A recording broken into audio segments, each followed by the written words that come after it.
কেউ শাঁখ বাজাবেন, কেউ উলুধ্বনি দেবেন।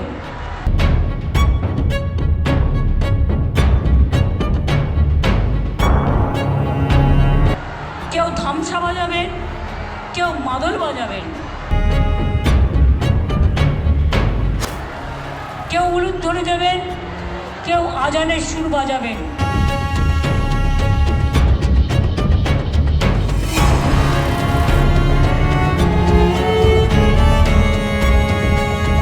ममता बनर्जी ने केंद्र सरकार पर जमकर साधा निशाना।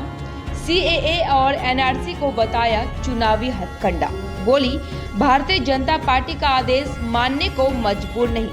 मुख्यमंत्री ममता बनर्जी ने कुछ बिहार में एक सरकारी समारोह में केंद्र सरकार पर जमकर हमला बोला। साथ ही मुख्यमंत्री ममता ने केंद्रीय मंत्री शांतनु ठाकुर के उस दावे पर प्रतिक्रिया दी है जिसमें उन्होंने कहा था कि राज्य में एक सप्ताह के भीतर नागरिकता संशोधन अधिनियम लागू कर दिया जाएगा। ममता ने भारतीय जनता पार्टी और इस मुद्दे पर राजनीतिक हंगामा करने का आरोप लगाते हुए कहा कि उनकी सरकार पहले ही बंगाल में शरणार्थियों को नागरिकता दे चुकी है। कुछ बिहार जिले में आयोजित एक प्रशासनिक बैठक के दौरान बनर्जी ने कहा कि शरणार्थी शिविरों के निवासियों को नागरिक माना जाता है और वे सभी आवश्यक सरकारी लाभ प्राप्त करते हैं। उन्होंने कहा, जिन्होंने यानी कि शांतनु ठाकुर एनआरसी के खिलाफ लड़ाई लड़ी, अब वे सीएए चिल्ला रहे हैं। ये राजनीति है। हमने सभी को नागरिकता दी है, उन्हें राशन मिलता है, वे स्कूल जाते हैं, छात्रवृत्ति, शिक्षाश्री और हर योजनाएं मिलती है, ठीक इसीलिए क्योंकि वे नागरिक हैं। एनआरसी के मुद्दे पर प्रतिक्रिया देते हुए ममता बनर्जी ने प्रवासी मजदूरों को यह सुनिश्चित करने की सलाह दी कि उनके नाम मतदाता सूची में हो। उन्होंने सीमावर्ती क्षेत्रों में रहने वाले कुछ बिहार के लोगों को बीएसएफ से पहचान पत्र स्वीकार नहीं करने की चेतावनी देते हुए आरोप लगाया कि इससे वे एनआरसी के दायरे में आ सकते हैं। साथ ही उन्होंने कहा कि वे किसी खास भगवान की पूजा करने के लिए बीजेपी के आदेश का पालन करने के लिए मजबूर नहीं है। ममता ने बीजेपी पर बड़ा आरोप लगाते हुए कहा कि बीजेपी लोगों को धमकी दे रही है। अगर उसे वोट नहीं दिया जाएगा तो वे लोगों के घरों के बाहर सीबीआई और ईडी की भेज देंगे।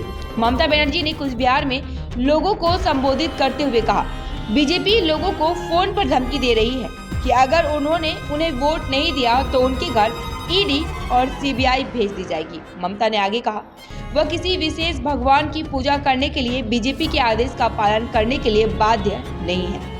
उत्तर बंगाल का उनका दौरा लोकसभा चुनाव के लिए तैयारी के तौर पर भी देखा जा रहा है। कहा गया है कि वह किसी खास भगवान की पूजा करने के लिए बीजेपी के आदेश का पालन करने के लिए मजबूर नहीं है। ममता ने बीजेपी पर बड़ा आरोप लगाते हुए कहा कि बीजेपी लोगों को धमकी दे रही है कि अगर उन्हें वोट नहीं दिया जाएगा तो वो लोगों के घर पर सीबीआई और ईडी को भेज देंगी। बंगाल सीएम एक सरकारी प्रोग्राम में हिस्सा लेने कुछ बिहार पहुंची थी। ममता बनर्जी ने 100 दिन के कार्य के लिए फंड नहीं देने को लेकर भी केंद्र सरकार पर हमला बोला। केंद्र सरकार पर हमला बोलने के साथ ही मुख्यमंत्री ममता बनर्जी ने कई सरकारी परियोजनाओं का उद्घाटन किया। उन्होंने राजवंशी भाषा में कई प्राथमिक विद्यालय और कामतापुरी भाषा में 2 विद्यालय खोलने की घोषणा की है। बाबूरहाट में चिलाराय की प्रतिमा के अनावरण के अलावा मुख्यमंत्री के उद्घाटन की सूची में सड़कों से लेकर नालियां, जल परियोजनाएं और कुछ बिहार इंजीनियरिंग कॉलेज छात्रावास तक शामिल है। मुख्यमंत्री ममता बनर्जी ने सरकारी समारोह से विभिन्न सरकारी योजनाओं का लाभ लाभार्थियों को सौंपा। Kamti Healthcare and Diagnostic. Your health is our priority. Address: 4th floor, Homeland Business Hub, 3rd Mile Civic Road, near Bigger Circle Mall, Chainpara, Siliguri. Book now for doctor's appointment 9134343404 7076909000. কথা বলবো, কেউ শাঁখ বাজাবেন, কেউ উলুধ্বনি দেবেন, কেউ ধামসা বাজাবেন, কেউ মাদল বাজাবেন, কেউ উলুধ্বনি দেবেন, কেউ আজানের সুর বাজাবেন। কোনো পার্থক্য নেই। আমরা সবাই মানুষ। আমাদের প্রত্যেকের মধ্যে আমরা জন্মে একটা টাইটেল পাই আর একটা নাম পাই। এটা আমাদের পিতা মাতাদের দেয়া।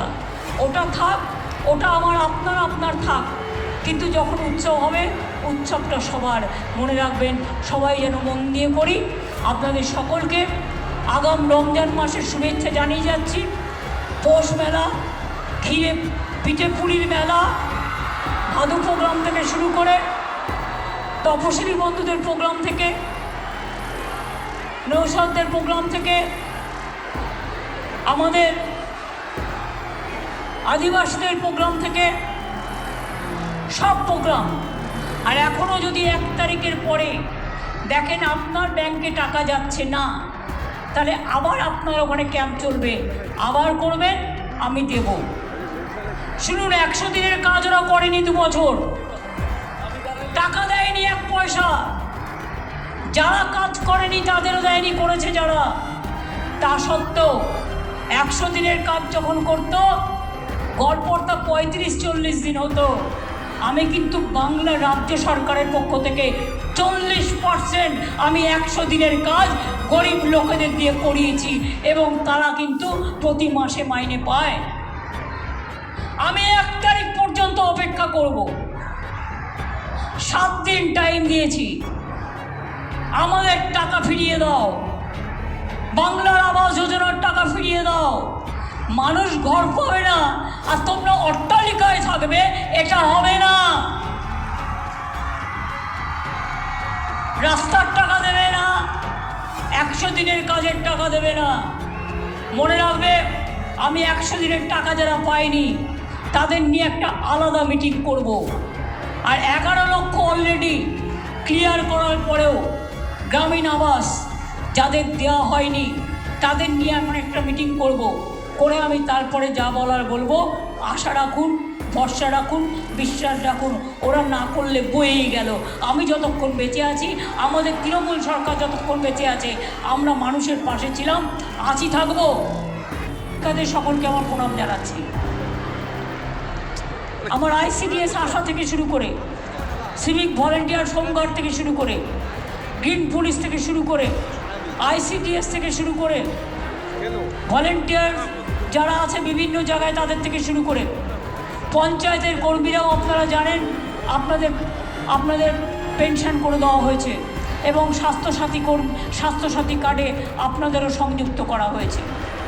সবাই ভালো থাকবেন, সুস্থ থাকবেন, আর আশীর্বাদটা রাখবেন, দোয়াটা রাখবেন, দণ্ডবতটা রাখবেন। আর কিছু আমি চাই না। আমি টাকা চাই না, পয়সা চাই না, অলংকার চাই না। আপনারাই আমার অলংকার, আপনারাই আমার গর্ব, আপনারাই আমার অহংকার। মামাটি মানুষ ভালো থাকলে আমি ভালো থাকি, তারা দুঃখ পেলে আমি দুঃখ পাই। আপনাদের জন্যই কাজ করে যাই। সারাটা জীবন মার খেতে খেতে এই জায়গায় দাঁড়িয়ে আছি। তাই বলি, আমরা লাস্ট শেষ করব জনগণ মন অধি দিয়ে। কন্যাশ্রী মেয়েরা রেডি হয়ে যাও, জনগণ মন অধিনায়কও গাইতে হবে।